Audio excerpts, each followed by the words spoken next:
ஸ்கூல்லயே யாருக்குமே அடங்காத ஒரு கிளாஸ் ஒன்னு இருக்கு. அதுல ஒரு பையன் புதுசா வந்திருக்க டீச்சரை ஏதாவது செய்யணுமே அவன் பிளான் பண்ணிட்டு இருக்கான். அதுக்காக சாக் பீஸ தூள் தூளாக்கி ஒரு டப்பால போட்டு கிளாஸ்க்கு நடுவுல இருக்க டியூப்லைட் மேலே கொண்டு போய் வச்சிடறான். இப்போ அந்த புது டீச்சர் வந்து கிளாஸ் எடுத்துட்டு இருக்கும்போது கரெக்டா ஒரு சாக் பீஸ தூக்கி போட்டு அந்த டப்பா இப்போ கீழே தள்ளி விட்டுறான். கீழே விழுந்த டப்பா கரெக்டா ஒரு மேலேயே வந்து விழுந்துருது. இத பாத்துட்டு இருக்க மத்த பசங்க எல்லாருமே இப்போ விழுந்து விழுந்து சிரிக்கிறாங்க. ஆனா இவர் யாருன்னு தெரியாம தான் இந்த பசங்க எல்லாம் இவங்க கிட்ட வம்பிழுத்துட்டு இருக்காங்க.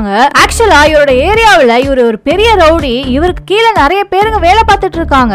ஆனா ஏதோ ஒரு காரணத்துக்காக தான் இந்த ஸ்கூல்ல இவர் டீச்சரா வந்து வேலைக்கு சேர்ந்திருக்காரு. அந்த ஸ்கூல் பிரின்சிபலுக்கும் இவர் யாருன்னு தெரியும். அதனாலதான் அந்த ஸ்கூல்ல யாருக்குமே அடங்காத அந்த கிளாஸை இவருக்கு கொடுத்திருக்காங்க. ஆனா வந்த முத நாளே அந்த பையன் இவர் தலையில சாக் பீஸ கொட்டிடுறான். இப்போ இவர் ஏதோ செய்ய போறாருன்னு பார்த்தா அவரோட கோவத்தை அடக்கி வச்சுட்டு அவர் கிளாஸை விட்டு வெளியில போயிடுறாரு. இன்னொரு நாள் இதே மாதிரி டெஸ்ட் வைக்கிறதுக்காக எல்லாருக்கும் டெஸ்ட் பேப்பரை கொடுத்துட்டு இருக்காரு. ஆனா அதுல சில பேர் தான் டெஸ்ட் எழுதுறாங்க. ஒரு சில பேர் இதை கொஞ்சம் கூட கண்டுக்காம அவங்க வேலையை பார்த்துட்டு இருக்காங்க. இவரும் வந்து என்னாச்சுன்னு வந்து விசாரிச்சா அதுல ஒரு பொண்ணு கோவப்பட்டு கிளாஸை விட்டு வெளியில போயிடுறா.